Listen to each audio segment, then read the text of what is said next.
With the Nintendo Switch ripping ass for its second year in a row, you'd think it'd be about time that the above-average sized end pulled the plug on the 3DS. After all, it's about 8 years old, and in human years, that's equivalent to about 55, which is around the age that most of us put our loved ones out of their misery.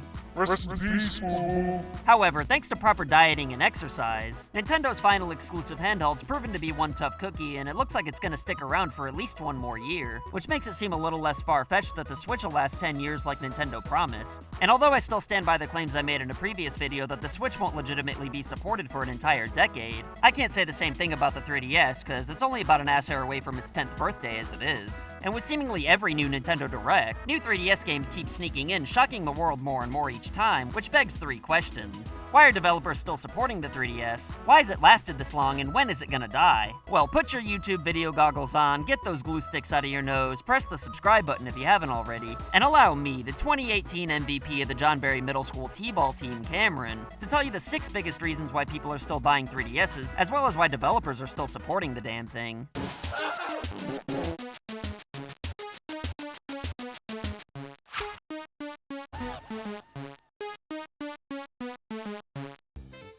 Number 6. The 3DS has better portability than the Switch. Whether you consider the Switch to be a portable console or a handheld that happens to connect to your TV, there's no denying that the fact that you can play it wherever you want is a huge part of why it's successful. However, as nice as the Switch's portability is, and while it does work just fine as a handheld, I don't think you can argue that the 3DS is just more convenient to bring around with you. After all, on a recent 14-hour flight to Pyongyang, North Korea, I spent most of my time playing 3DS games because I didn't feel like getting my Switch out of the overhead compartment only for the battery to die after about 2 or 3 hours anyway. And I know the battery's not really that much of an issue on long trips if you bring a power bank, which I did, but it's just nicer that the 3DS doesn't need one at all. And while I don't honestly think slightly better portability is a huge factor as to why people are still buying the 3DS, it certainly doesn't hurt in the very least. Number 5. The 3DS has a high install base. Easily the main reason why developers are still making games for the 3DS is thanks to how many households actually own one, and sometimes several, which in addition to being a cheap platform to make games for, makes it much less of a financial risk for developers. And while some people may see 3DS games as lesser than, there's still a lot of people out there, like your boy right here, who don't mind what platform a game's on as long as it's good. After all, just look at how hard people are fiending for 64 and GameCube games to come to the Switch, not to mention how well the classic consoles are selling. Plus, even the worst looking 3DS games still look just fine graphically in 2019.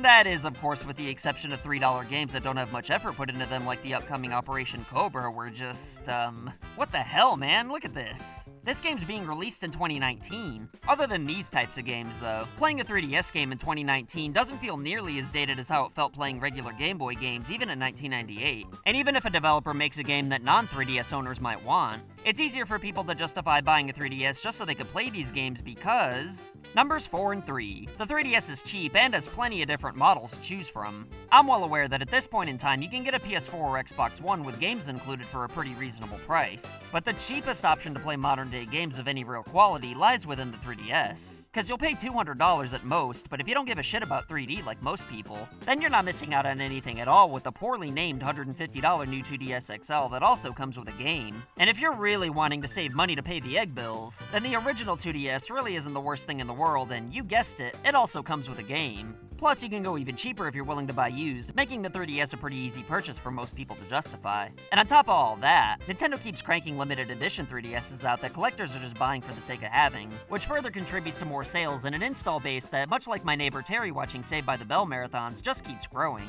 Number 2. There's still new 3DS games coming out.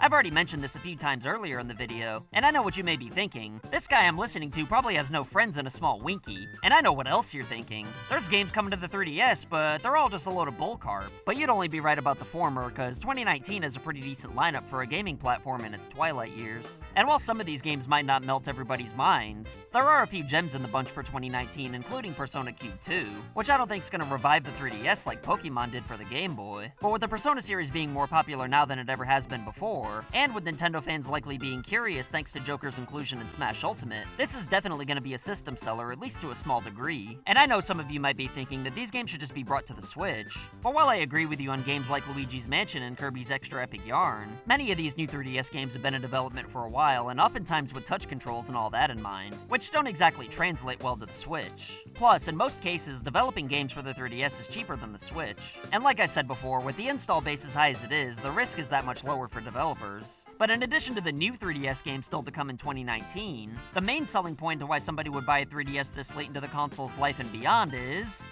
Number 1. There's an assload of good 3DS games. Pretty much the exact same thing about all the 3DS models could be said about the game library as well. No matter your tastes or budget, the 3DS definitely has something for everyone, even this wicked fine lady right here.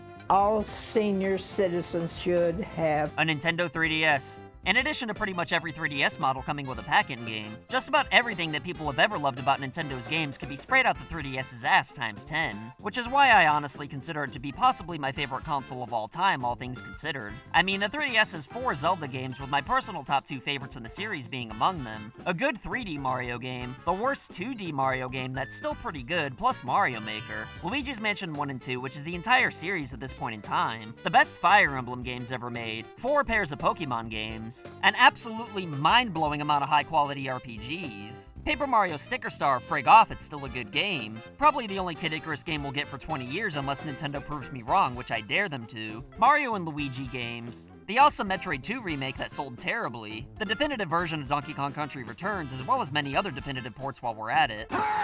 Pikmin, a Smash Bros. Game that nobody will ever play again. A plethora of virtual console games from the Game Gear, Game Boy, and NES, and Super Nintendo if you have a newer 3DS model. Even more digital games on top of that that are actually good. And backwards compatibility with the original DS, which is a whole nother ballpark altogether, and I could easily keep going. And if you think me going on and on about how many good 3DS games was overkill, then I can promise you it's not. Because for every great game I mentioned, there's probably like 5 good ones that I omitted. And if there's any in particular that I missed, then let me know in the comments below, because I'm sure there's plenty that I don't even know about. Plus, to sweeten the pot even more, a good chunk of those legitimate classics are $20. And if you check the eShop somewhat regularly, then you can get plenty of top-notch games that are actually cheaper than that. But with a few exceptions here and there, the most you'll have to pay for a 3DS game is $40. And even at full price, many of the good 3DS games can hold up with just about any game from any console from 2019. And this could be a separate point by itself, but the touch controls and extra screen really benefit most games without feeling forced or gimmicky, which is a real shame that these features are pretty much dead going forward. But what's not dead is my father's hopes of eating edible food tonight thanks to all of our badass supporters on Patreon have received loot boxes as well as Polaroids in the mail. If that's not your cup of tea and you still want to support the channel though, then why not consider picking up a t-shirt that's guaranteed to land you hot dates, or a coffee mug that probably makes your coffee taste better. Plus, if you buy our merch and want to appear in our videos, then just send us pictures or videos of you rocking it, just like this nice female right here. How long do you think the 3DS will last though? Should they just kill it and port all of its new games to the Switch instead? Let me know what you think in the comments below, and as always, I'll pin whatever I find most entertaining or intriguing. Don't forget to press the subscribe button if you're a super ultra mega badass who likes being pandered to and end slates. And if you like and share this video, then it'd really go a long way to help the channel grow. My name's Cameron Gooding Jr., and I'll see you next time.